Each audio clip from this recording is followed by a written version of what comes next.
안녕하세요. 반갑습니다. 성수동 홈즈입니다. 요즘 뉴스를 보니까 다음 달에 민주당 당대표 선거가 있더라고요.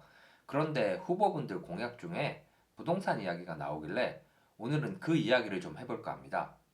일단 결론부터 말씀드리면 첫째, 여당이 그동안 정부의 규제 일변도 정책을 지지했었는데 특정 후보가 소위 말하는 태세 전환에 들어가신 것 같고요.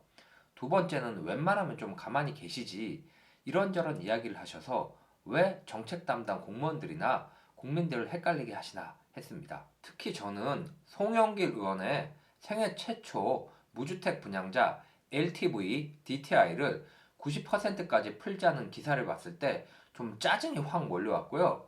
거기다가 예를 드신 10억짜리 집을 살 때 4억밖에 대출을 안 해줘서 젊은이들이 집을 못 사고 현금 부자들이 다 줍줍 해간다는 이야기를 듣고 이분이 부동산 시장에 현실 감각이 좀 부족한 게 아닌가 하는 생각이 들었습니다. 젊은 분들이 부동산에 관한 근본적인 불만은요, 대출을 안 해줘서 집을 못 사는 게 아닙니다.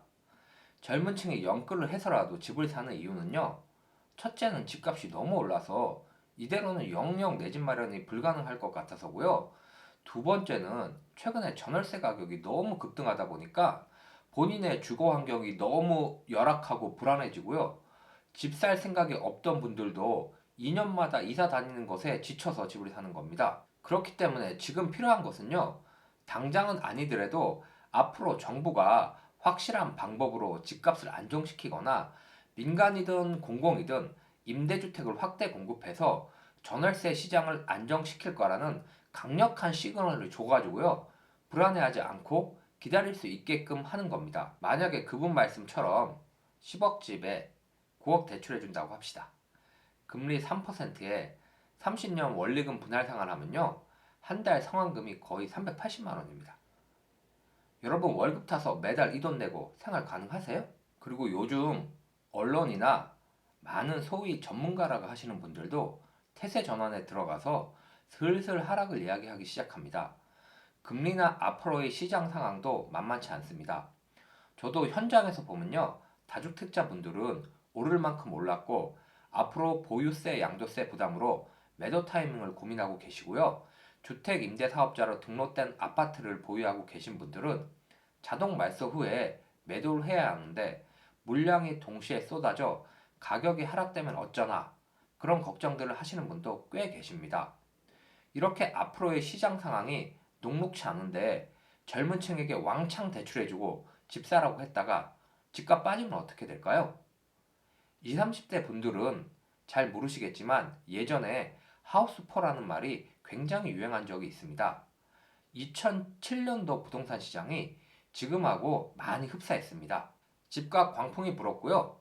경기도 외곽과 지방까지 갭 투자가 성행했습니다. 그러다 2008년도에 미국발 서브프라임 모기지 사태로 금융위기가 왔고요. 4%였던 주담대 금리가 8%까지 치솟았습니다. 1금융권 주담대 금리가 8%대라니 안 믿기시죠? 그럼 집값이 어떻게 됐을지 상상이 되시죠? 산이 높으면 골이 깊다고 상승폭이 높았던 경기도 외곽 지역의 대형 평수들은요, 가격이 최대 40% 빠질 정도로 완전히 초토화가 됐고요. 일부 지역은 최근에서야 그 당시 가격으로 회복이 되었습니다. 강남 불패의 상징인 강남의 대장 아파트들도요, 가격 하락은 물론이고 그 당시 분양했던 현재 강남 최고의 아파트들도 전부 미분양되었습니다. 성수동 대장인 14년도에 분양한 트리마제, 17년도에 분양한 아크로 서울 포레스트도 미분양이었습니다.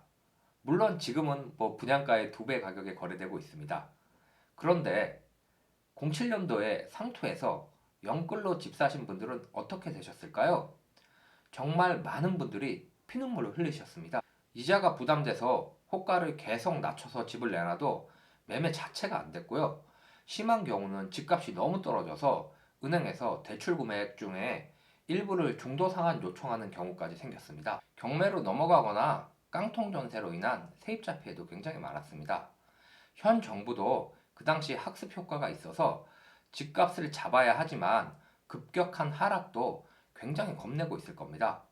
그래서 집값 연착륙이라는 근거 없는 희망찬 단어에 목을 메고 있고 그러다 보니까 부동산 대책이 엉망이 된 게 아닌가 싶습니다. 저도 현재 실거주 1주택자는 대출 규제가 과하다는 생각은 확실히 듭니다. 하지만 송영길 의원의 말씀은 무주택자를 하우스포로 만들어서 낭떠러지로 밀어넣는 정책이라고 봅니다. 그런 말씀은 집값이 안정된 몇 년 후에 하셔도 충분할 듯합니다. 정치인분들이 제 영상을 보실지는 모르겠지만 정책이나 법안을 입안하실 때 물론 선거를 생각 안 하실 수는 없겠지만 선거보다는 국민들을 조금 더 생각해 주시기를 부탁드립니다. 오늘 준비한 내용은 여기까지고요. 다음번엔 더 좋은 내용으로 인사드리겠습니다. 마지막으로 오늘 영상이 좋으셨다면 구독, 좋아요 부탁드립니다. 감사합니다.